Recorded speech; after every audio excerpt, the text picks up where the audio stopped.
with everything that Trump is doing on a given day, actually, the multitude of things that Trump does on a given day, it's hard to keep track of where to even begin. Yesterday, this so-called telephone call that people had been talking about for days was supposed to happen at 9 o'clock.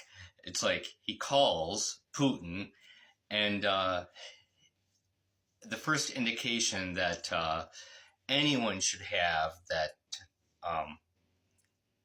Trump is really like the best way to say it is that an idiot is the fact that when they tell Putin is that Trump is on the phone, is that when you just look at the video that they show, is that Putin laughs, and he's talking to his oligarchs, and he makes Trump wait an hour, and Trump says it's like Putin respects him.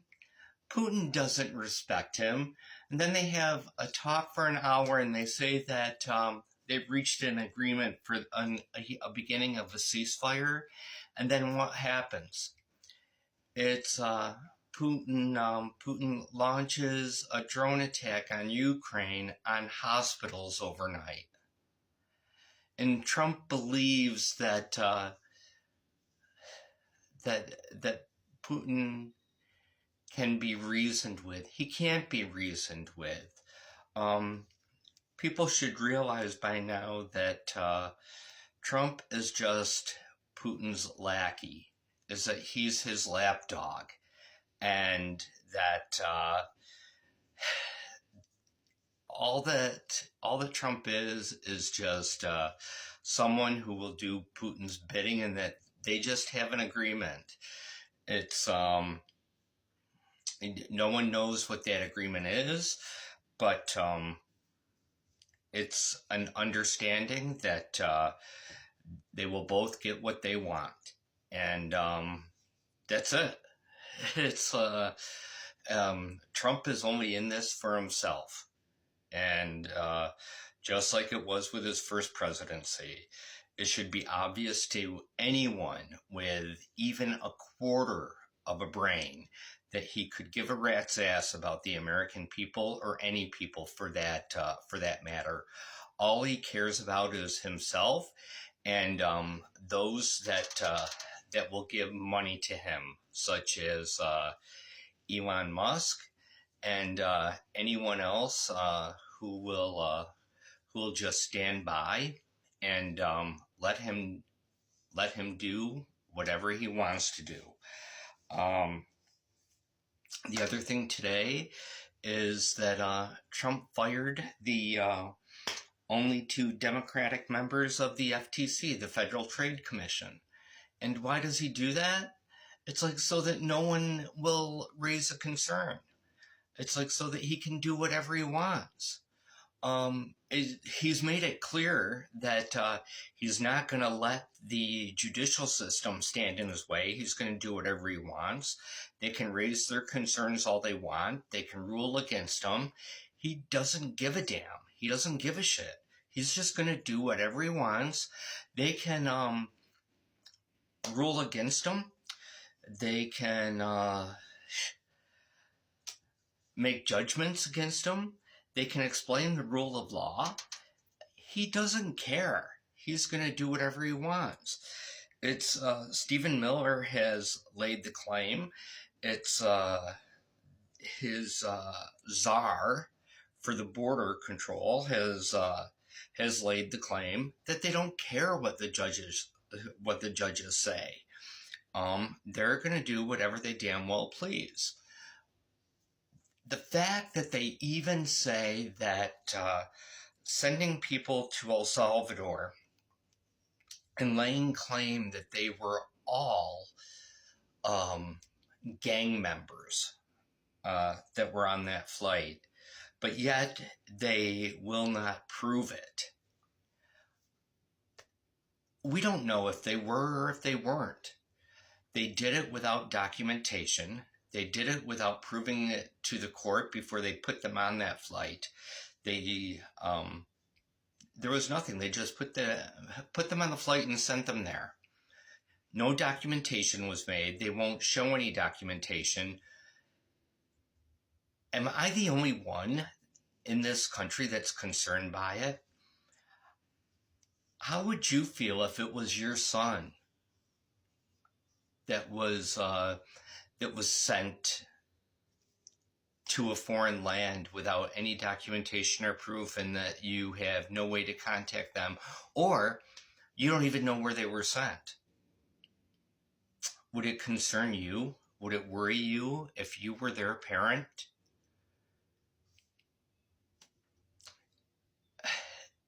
It should, because who's to say in the future that that's not going to happen?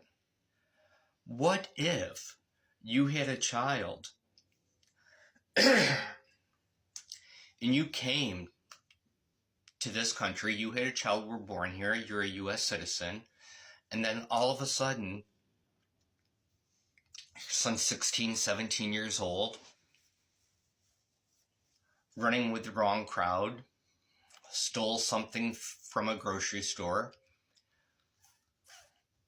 You follow the law, follow your attorney's advice, plead guilty. You don't go to prison, but you have a record. Then someone like Donald Trump comes along 30 years later, and you get deported, and you get sent back to the country that you've never spent any time in, but you're deported to a country like Laos, Cambodia, Myanmar, Thailand, Guatemala, Uruguay. No money, you're just sent there. No family there, all your family's in the United States because you made one mistake when you were 16. You paid for it. But that's where we're going. All because put a madman in power. Now,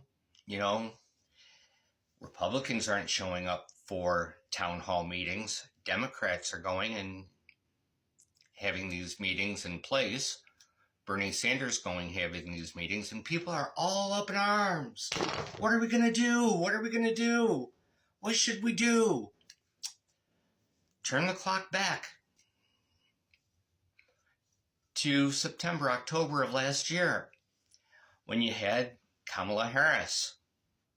You had Tim Walz saying what was going to happen. Saying down the road, if Donald Trump is elected, this is what's going to happen. You knew what was going to happen.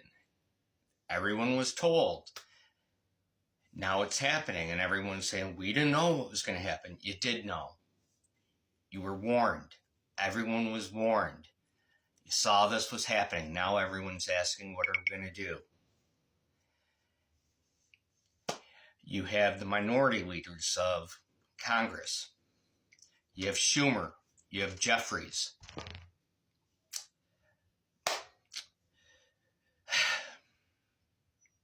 Who are useless. The two of them should resign yesterday because they have no clue what to do. We need new leadership. We need a Democratic Party that is going to stand up and lead, that is going to stand up and fight for everyone. We need a Democratic Party that is going to tell it like it is, that is going to be honest with the American people. That's what we need.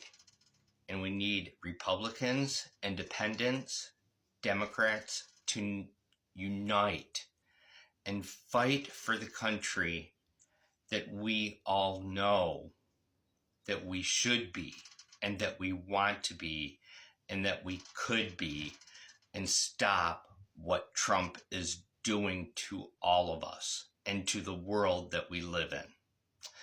So let's pull together and fight for a better tomorrow.